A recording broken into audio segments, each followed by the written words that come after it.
Hey, how you doing? This is RJ. So today, I'm going to talk about the importance of pop culture and do it by answering a simple question, one that most of you probably have. Who in the world is all of the pop culture out there, which is quote unquote progressive in nature? Who in the world is it directed towards? Who is the audience, the intended audience for all of this pop culture? But before we get there, I just want to remind everyone about my attempt to make actual entertainment, something that's not contaminated by your quote unquote progressive agenda, and that would be my 3 graphic novels. There is a link in the description for each. My first graphic novel, Thomas Valiant. A second chance campaign has been put up so that you can buy that exclusively if you want a signed copy, a first edition, and all of the other perks that came with that original campaign. There is a link for my latest graphic novel, The Valiant Heroes, which will be shipping out either sometime late this summer or early fall. And there is the early bird sign-up page for my next graphic novel, CROM the Destroyer, which is a return to form for low fantasy. And if you sign up on the early bird page there, you will receive a reminder email when the project goes live and get a free exclusive pinup poster. And you're looking at some of the beautiful art from all of those campaigns in the background. So if any of that sounds or looks appealing to you at all, click on those links in the description and go on over and see if my graphic novels are for you. So what I'm going to do today is to return once more to that Marvel podcast that I covered a couple of weeks ago. It's a Marvel's Voices podcast, and the guest was John Jennings. John Jennings is a professor of cultural studies. He's also an award-winning novelist and at the same time an Eisner winner. He is currently writing Silver Surfer Ghost Light for Marvel Comics, and most importantly, he helps hire people not just for Marvel Comics, but also for Marvel Television and for their gaming departments as well. And it's that last point that I want to concentrate on, because he talks about how he actually goes and hires these people for Marvel. Again, mostly Marvel Comics, but not exclusively. And what he describes is going to basically black-only Comic-Cons and looking for creators there and then bringing them into Marvel and baby birding them all the way through Marvel, making sure he's always there to answer questions and guide them the entire time that they're there. Also connect them with other like-minded people within Marvel Comics, within Marvel Gaming,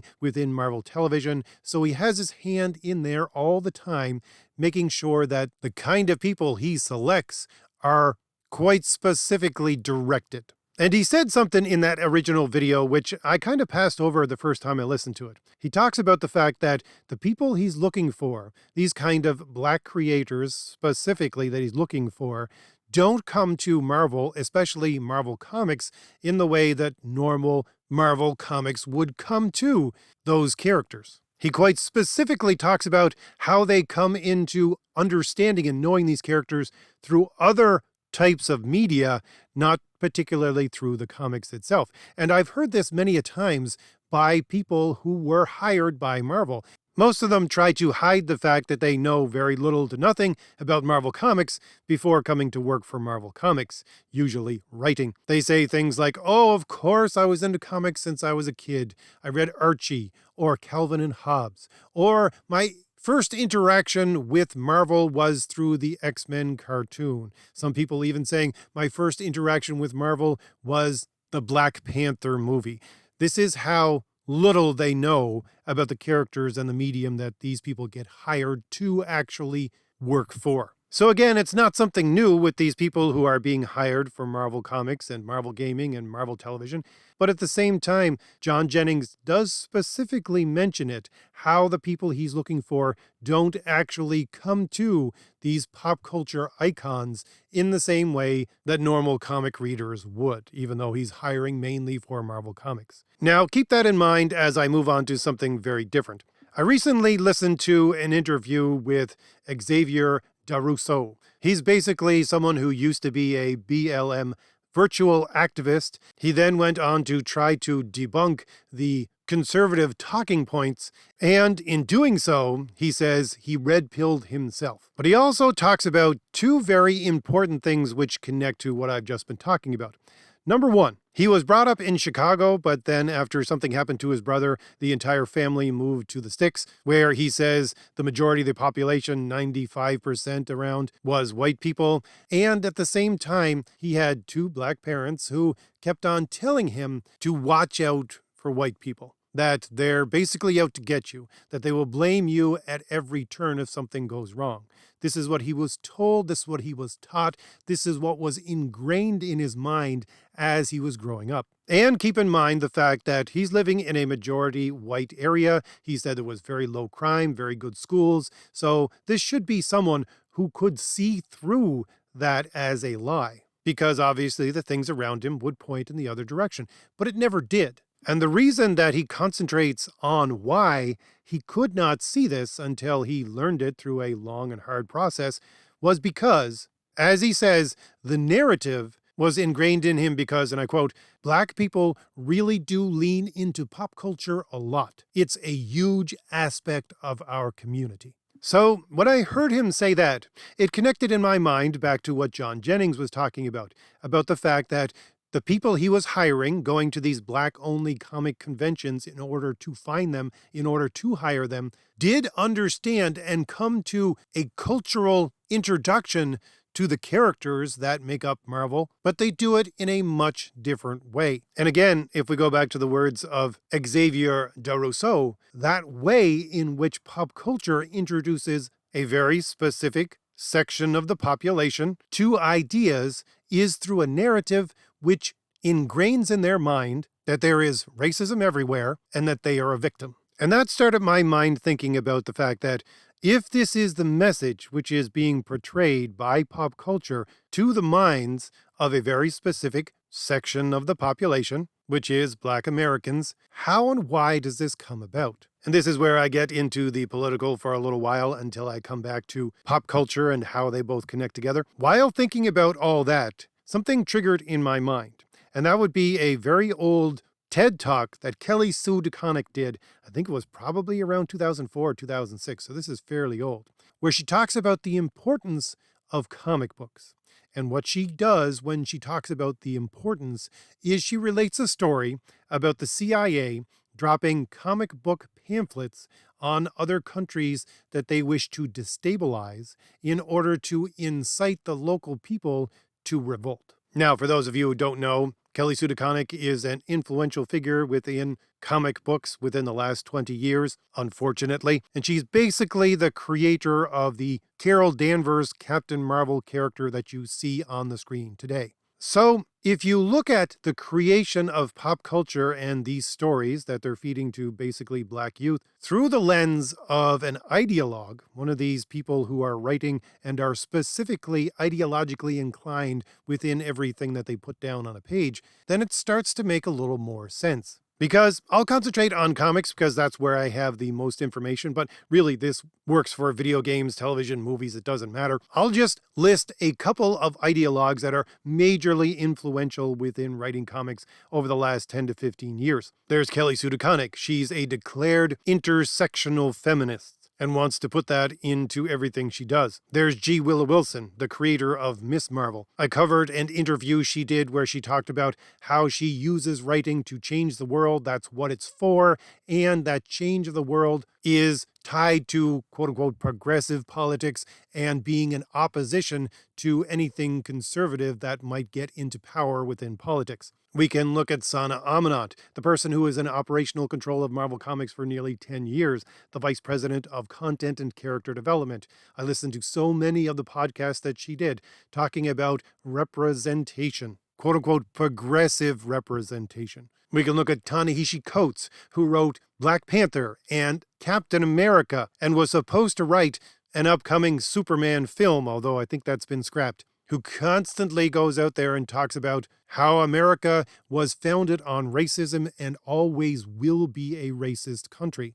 He too is a BLM activist. He has talked to Congress about slave reparations. He's one of the major supporters of the 1619 Project, which basically, again, says that America was built upon slavery and nothing else. You have Gene Yang, who is one of the writers for Superman, works for both Marvel and DC, was an ambassador to try to get quote-unquote progressive graphic novels into the school classrooms, and also went on to Twitter at one point that I covered, where he talks about the fact that you're either in agreement with the quote-unquote progressive definition of tolerance, or if you're not, you're basically the personification of evil, because he describes you as being a devotee of blood and soil, which is a militaristic 1930s German slogan. I could talk about James Tinian IV and his recent appearance on a Writers Guild of America Association Zoom call, where he talks about gender swapping, race swapping, sexualized swapping of legacy characters, and how once your industry, quote unquote, progresses into doing this, you can never go back. And he talks about it quite specifically, sort of in militaristic terms, I guess, saying we can never lose that ground ever again. I could talk about John Jennings himself, again, writing Silver Surfer right now, how he too goes on about the 1619 Project, how he specifically, again, hires people based upon their race and makes sure that they stay within those connections. So what's my point in talking about all of these people?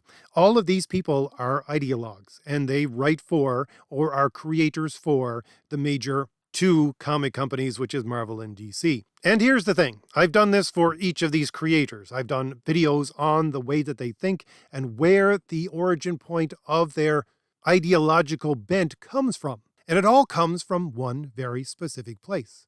And I know some people just roll their eyes when I say this, but it's true. This is what I studied in university, was the origin of intellectual thought. You trace it backwards to find out where it comes from. All of these people are ideologues based upon a Marxist understanding of the world. Ideas of intersectional feminism and race swapping, all of this comes from critical theory. The 1619 Project and the people who back that, that's from critical race theory. All of the talking points that these people trace themselves back to all go back to critical race theory or critical theory itself. Critical theory was built upon the ideas of the Frankfurt School. The Frankfurt School were a bunch of Marxists who got together and said, okay, our grand worker revolution has stalled, therefore we have to come up with a new intellectual way to sell the revolution to the world in order for it to come about. It's all based upon Marxist theory. And it basically can be boiled down to one way of understanding everything. That is to say, pre-existing before anything that you can think of is a dynamic of oppressor and oppressed. That's the beginning point of knowledge. John Jennings himself talks about this over and over again in that podcast, which I'll link that in the description. He talks about the epistemology of knowledge. That is to say, how do we know things and what is the origin point of that knowledge? What does he talk about? He talks about how the dynamic of oppressor and oppressed is the origin point, the epistemology of how people should understand everything. This is quite specifically what the 1619 Project is. And here's the thing. It's not some grand conspiracy where all these people get together in a back room and twiddle their mustaches because, haha, we're evil. No, it's really simple. It's the fact that if each of these people are starting from the exact same origin point and are, quote unquote, progressing towards the exact same end, because they're all listing themselves as, quote unquote, progressives, progressing towards a utopian-like future, if they all have the original point of entry and the same destination point, they don't need to be sitting together in a back room, twiddling their mustaches, coming up with conspiracy theory ways of controlling the entire country. No, they just have to do their own little thing, and they're all moving in the exact same direction. And the thing is that when you start with Marxist understanding of oppressor and oppressed, and you are a progressive, and you want to progress towards this utopian future, there is an intermediary step that most people usually gloss over, and I don't talk about too much. And what is that necessary intermediate step? Well, that step is revolution. And again, I challenge you, if you don't believe me, to take any of these ideas, go to Wikipedia and follow the hyperlinks backwards. All you got to do is read an article about intersectional feminism, or representation, diversity, and inclusion, or the 1619 Project, or any of these things. You will hit a hyperlink for critical race theory or critical theory, which will take you back to the Frankfurt School, which will talk about how it's a Marxist idea of understanding the entire history of the world and is therefore a promotion of the grand world revolution. Now, here's the thing. Most people, when they hear that, they roll their eyes and say, yeah, these quote-unquote Antifa types, these white liberals who have chicken bone arms, they're not going to start any kind of revolution. This is never going to happen. This is just pure fantasy. But they're ignoring a simple fact. Critical theory developed into critical race theory within the United States for a very specific reason. Why? Because they're taking this idea of the grand world revolution and saying, if it's going to happen in America, it will have to happen as a product of race war. Again, just go back and do some research on critical race theory. You'll find that point out very, very quickly. So the point is this.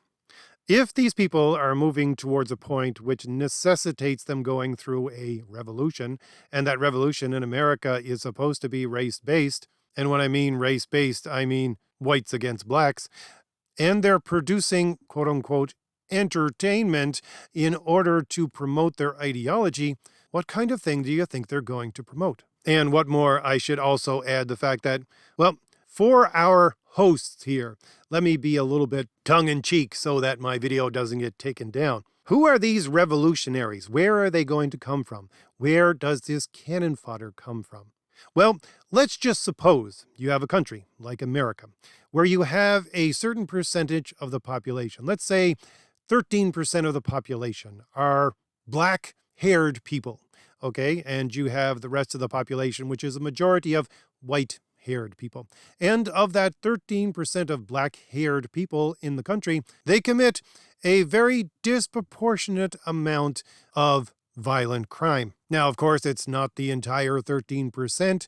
I would say, first of all, you'd have to have that. It's mostly men. So that's what, 6.5%? But really, it's even not all the men. And I would say if you take the majority of the men and a minority of the women, you get somewhere around 5% of the people that are committing all of these violent crimes. And what more, let's say you have this 5% of the population, and you have completely convinced the police, the military, and at least half of the population of the country that whenever this 5% of the population commit violent crimes, it should either be ignored or they should be allowed to do so. Throw in a dash of politicians and district attorneys who will not take any of these people to task for their crimes, and you have 5% of the population which you can use to begin your revolution. And I know, it sounds ridiculous, but at the same time, I'm not giving you my interpretation of this.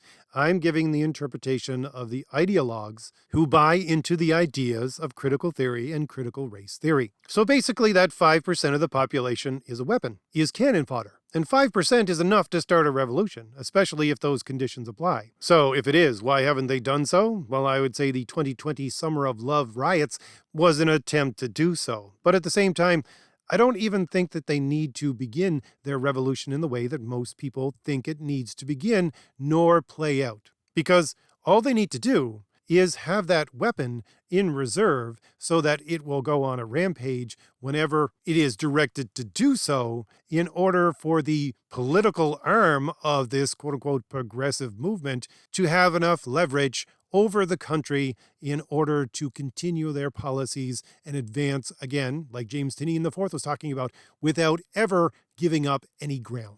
Personally, I would say that this war, this revolution, has already begun, and most people don't understand what it's about nor where the battlefield is, because the battlefield is the idea of law itself. Does law govern or does it not? And on top of that, if it does govern, is it based upon inalienable rights, which the country is supposed to be based on, or not? Those are the battlefields. This is the territory where the revolution is taking place. The generals are those people who are in political control, and the weapons that they're using, the cannon fodder that they're using as their army, is this 5% of the population. And so, where am I going with this entire thing? Well, the point was, who is this quote-unquote progressive entertainment directed towards? Well, it's directed towards and supposed to be for this 5% of the population. And if you look at it in those terms, and then I go over some of the things which most people have been covering within pop culture over the last couple of years, you'll see that it fits to a T.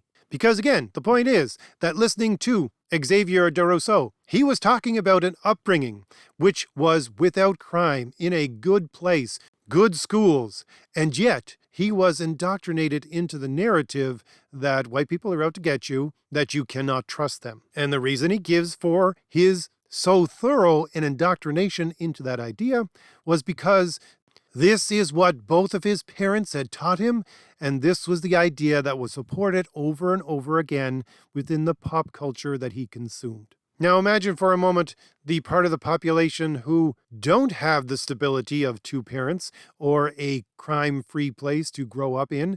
Imagine how indoctrinated into this narrative they are by pop culture. Because really, if their parents aren't bringing them up, they're being brought up by one of two things: the school system or pop culture.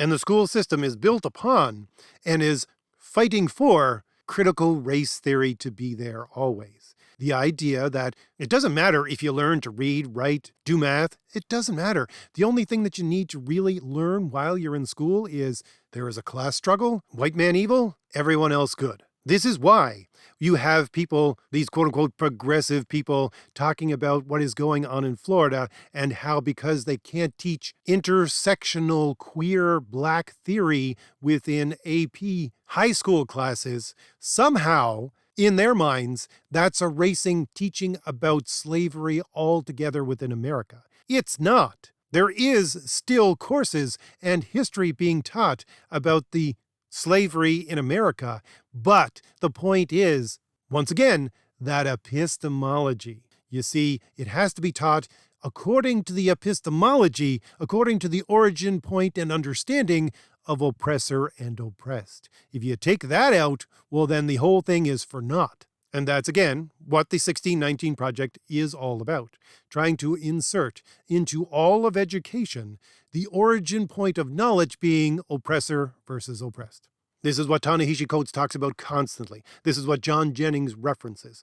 This is what James Tinian IV and Gene Yang are talking about when they're talking about school and the quote-unquote freedom to learn. Again, all of these people, ideologues, that need to have that origin point stuck in there for the school system. So what do you think they're doing with their own way of teaching, which is the creation of pop culture, especially towards this 5% of the population, especially because, again, listening to Xavier de Rousseau, this is a huge part. Pop culture and its understanding is a huge part of his culture, of the culture of your black-haired people in America. So let's look at a few cultural things, pop cultural things that feed into this and are explained by this. A lot of people were looking at the D&D move to get rid of mixed races within their world and scratching their heads and going, this is ridiculous. Where in the world does this come from? They thought this came out of left field. To me, no, it didn't come out of left field at all. I talked about this before. I talked about it very specifically with the opening of the first Black Panther movie and the second Black Panther movie. Why? Because it's a part of Afrocentrism. One of the foundational books for the creation of the idea of Afrocentrism, as I talked about in those previous videos, states, well, it gives an analogy that black-haired people are in a trench going in one direction, and white-haired people are in another trench going in one direction, and never do those trenches meet. The black-haired people and the white-haired people must stay completely separate. And when I said these things, people in my comments were going, what about mixed-raced people? Well, according to this, and again, think about what they just did with Dungeons and Dragons, mixed race is a product of racism. Anything mixed race, if it involves any mixing of white-haired and other colored-haired people, is a product of racism. Why? Because the origin point of the idea and understanding of everything is that class struggle, white people evil because they have more power, all the rest of the people are the oppressed because they have less power. Therefore, you have any interaction between the white-haired people and anyone who's not white-haired, and that's automatically a system of oppression. Automatically. Therefore, again, any mixing of white-haired and non-white-haired is part of systemic oppression, is a part of a racist origin. Therefore, it must be gotten rid of. And honestly, this reminds me of the old laws within Europe, where if you were something like 1/16 Jewish, you were considered Jewish. Same thing's going to happen in the near future here. If you're going to be anything, even 1/16 white, you're going to be considered white-haired. Because any interaction of white hair and non, again, is based upon that dynamic of oppression where something evil is happening. Let's move on from there and talk about Wakanda itself when I was talking about this whole thing according to those two movies. This was one of the quote-unquote progressive successes. Why? What's the whole point of this? It's all based upon Afrofuturism. The idea of Afrofuturism is to paint it as if this is what the African diaspora can achieve in the future, giving them some kind of mythological status in the future, saying this is the society we're going to build.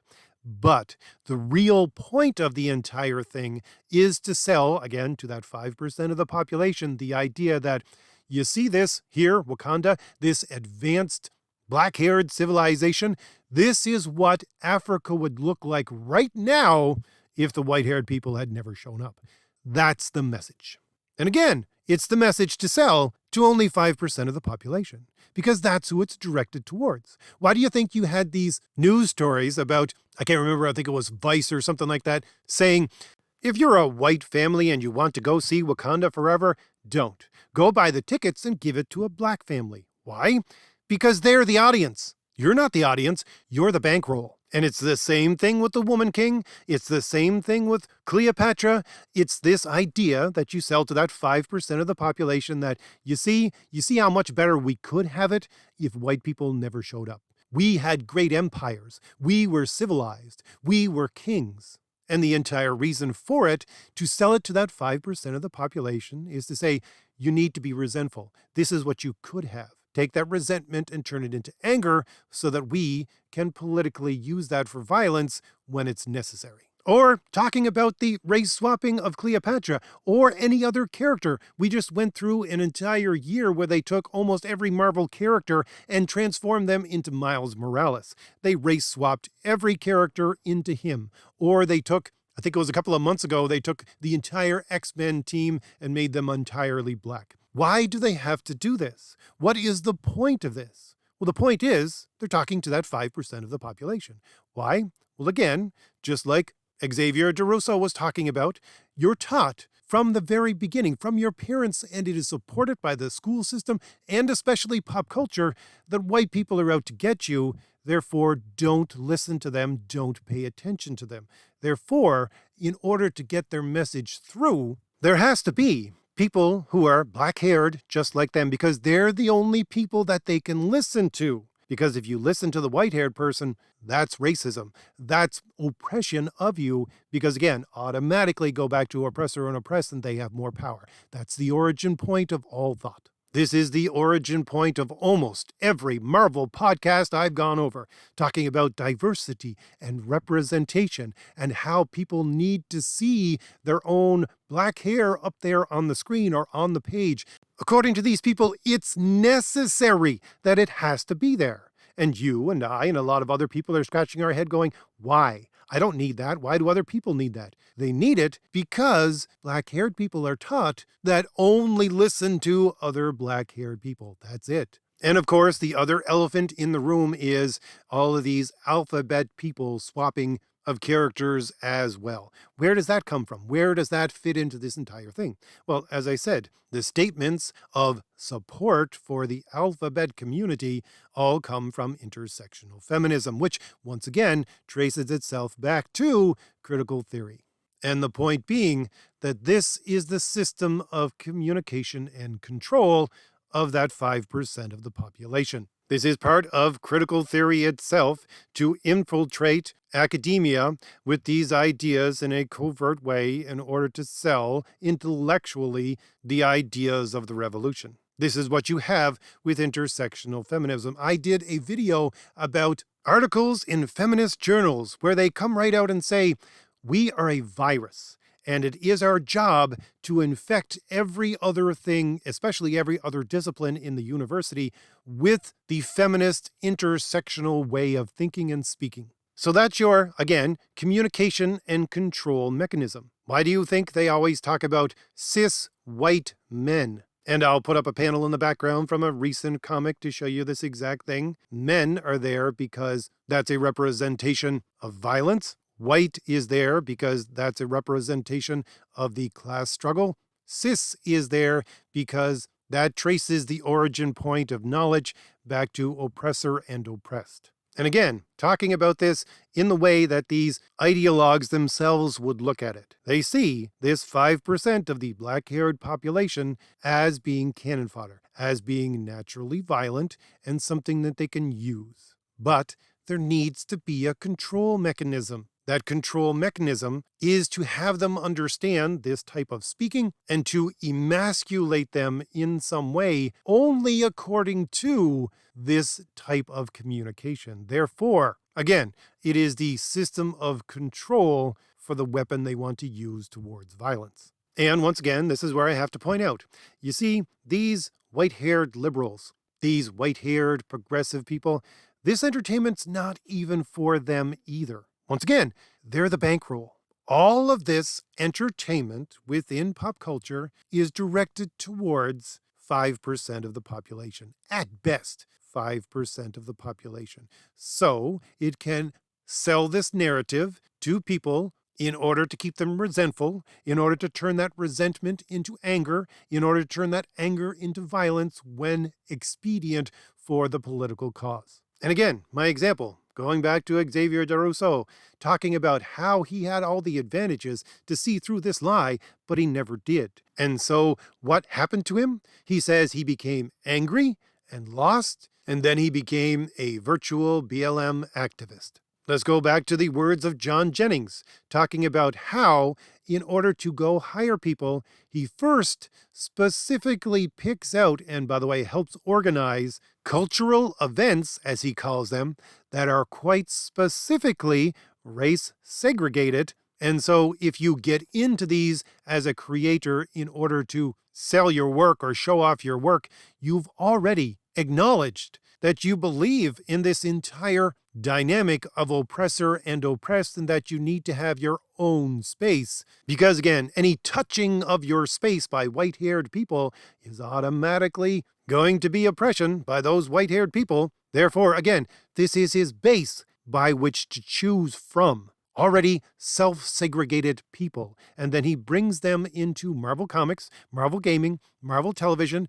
And what does he do after that? He keeps tabs on them and makes sure that they are doing exactly what he wants them to do. And furthermore, he helps connect those people together so that they can make their own race-segregated cliques within Marvel and Disney itself in order to work specifically within racially segregated groups.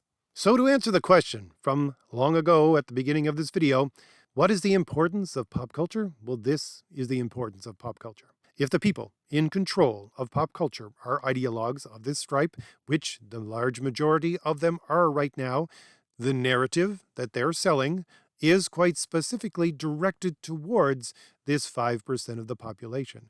It's not for me. It's not for you. It's not even for your quote-unquote progressive white liberal. is to sell resentment based upon the idea of oppressor and oppressed to this 5% of the population in order to make them resentful, in order to turn that resentment into anger, in order to turn that anger into politically useful violence. Or in the words of Kelly Sue DeConnick, to put out these pamphlets as a soft invasion of the native population so that they revolt against their masters. This is what pop culture has become. This is what pop culture is used for. And this is why, if you're like me and you try to sell just pure entertainment, you will get attacked because you don't bend the knee to that origin point of all knowledge and consideration in the quote-unquote progressive mind. And that's oppressor and oppressed. So, if I've given you anything new to think about, hit like, hit the shield in the lower right-hand corner of your screen to subscribe, and leave me a comment. Tell me what you think about all this. And don't forget, the links are in the description for my graphic novels if you want to go check those out and see if just pure entertainment is for you. All right, I'll leave it there. I'll see you later. Bye.